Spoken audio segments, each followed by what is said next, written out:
Show me your friends and I'll show you your future.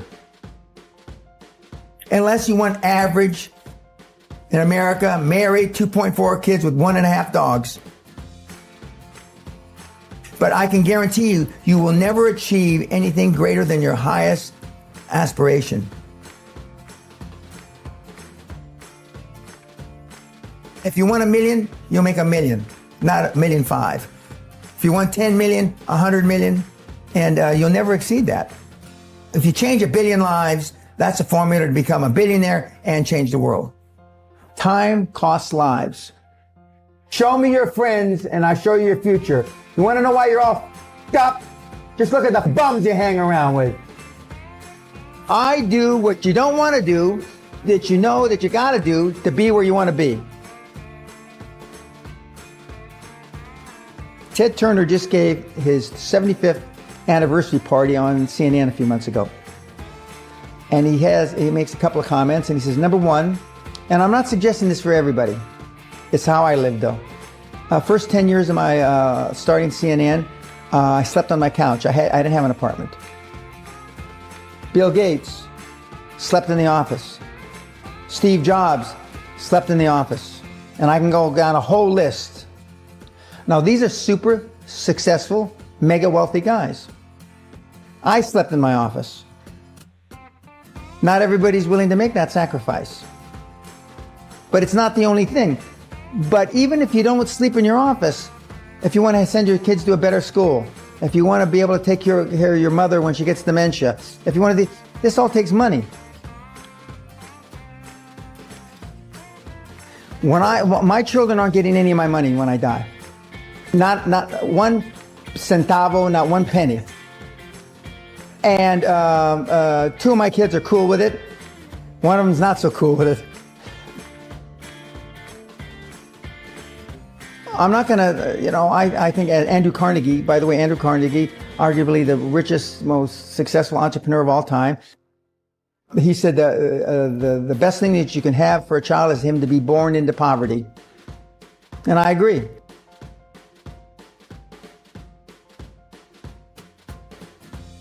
Lack of self-esteem, lack of self-worth. Now they think they have self-worth. They think because they made a few bucks.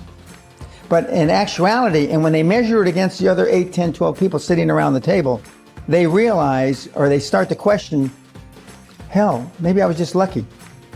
Now, all of us, when you're only a one-trick guy or gal, think, was I lucky? Now, I've done it so many times, I know I wasn't lucky.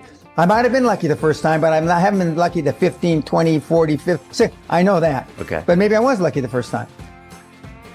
But my life changed when I was pretty much a haphazard kid, got in a lot of trouble, got arrested 4 or 5 times, thrown in jail. And this was with my dad as a cop. But then I volunteered for the draft in 1966 at the height of the Vietnam War. And I went to OCS, and that changed my life because it was the really first real high performance thing that I could measure myself against with other people. 2/3 of all Fortune 500 CEOs have one thing in common: military background. Really?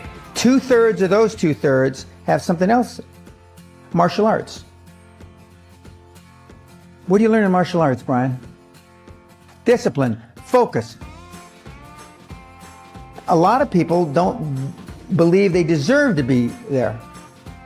I convince them, and we have these drills, why you belong there. A lot of people that come there, with money, that have made money, think they made it by accident. Right. I just had one of my superstars who's made $100 million tell me in the last week, I'm not sure I'm going to have another lucky accident. And I said, you did it. I mean, you tried a lot of things. I believe Thomas Edison, I wouldn't have done it 10,000 times. Okay. I would have hired an engineer from MIT to do it. But I mean, I've tried a lot of things. Nobody's failed at more things than I have. And the first 100 million are successes, but I could write a book about failures that'd be, because I've tried a lot of different things. Because failure is just testing. And one of the reasons I've been so successful in generating this equity and value in my kids, and I call you all kids, is because I convince them that making a mistake is okay. Your parents probably told you, you can be anything you want. But you can't. That's horseshit. You can't. If it's all juxtaposed. So, but what you tell them is that you can do anything you want that you have passion for, because that eliminates most of the crap. Because most people don't follow their dream. You know, like they say in The Sound of Music, you can't have a dream come true unless you have a dream. Now, I still dream. I dream in Technicolor. I say my affirmations and goals every single night. It's bloody hard to be a high-performance person. Perfection equals paralysis. If you left it to engineers, no car would ever come off the assembly line.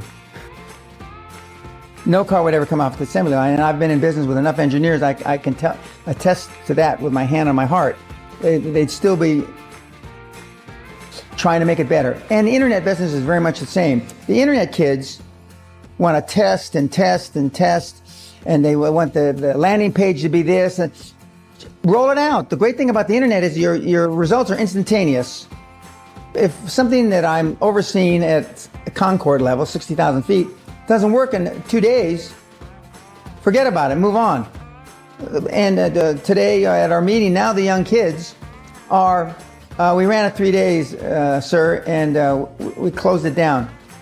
And they are thinking I'm going to ask why. I said, no, that's fine, next. Because without them making mistakes and without them being allowed to make the decision, they never get any better. And 95% of the time, I know probably better than they do. We're never going to be able to know everything or have them know everything unless they make some mistakes and get comfortable with making mistakes. What gets measured gets accomplished. Without measurement, you're just fooling yourself. Before I had any money, I used to go to the Rolls-Royce dealers and sit in the cars and smell the leather, touch the leather, okay? I went to $1 million houses, and my wife and I would walk through the house, and they'd say, when are your parents getting here, kids? No, we are the buyers. Practice within when you're without. Practice being successful. How many people listening to this today practice being successful today? It's through affirmations, through going to the Rolls-Royce dealer, maybe Lamborghini, maybe something else. Right. In my particular case, it was Rolls-Royce. And within a year of me going to the Rolls-Royce dealer, I had a Rolls, okay? Within 19 months of me dreaming and adding it to my goals, a castle on an island, I own Guthrie Castle. 19 months. Okay. Go to stores you can't afford. Go hire lawyers you can't afford. Lawyers will meet with anybody. Accountants will meet with anybody. Go to the big four accountants with a business idea. The first couple meetings are for free. Jettison probably a lot of the people you'll hang around with. If you have poor public speaking skills, join Toastmasters. Do these. If you went to a good school and you're not successful, go to the alumni deals. Okay? I didn't go to a good school. I'm a perfect living example that a lot of trouble as a kid, working class background, my parents, went to just a mediocre university that I flunked out of 3 times before I finally graduated with honors, but and had no money to begin with, $820. So it's all possible.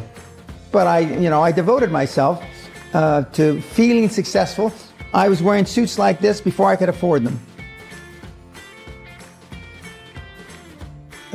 Most people procrastinate because they're unsure, so just do it. And but I've never had a problem just doing it, because one of the things is you learn as a young combat infantry officer is time costs lives. We overanalyze because we're unsure. We don't overanalyze because we are not sure if it'll work or not.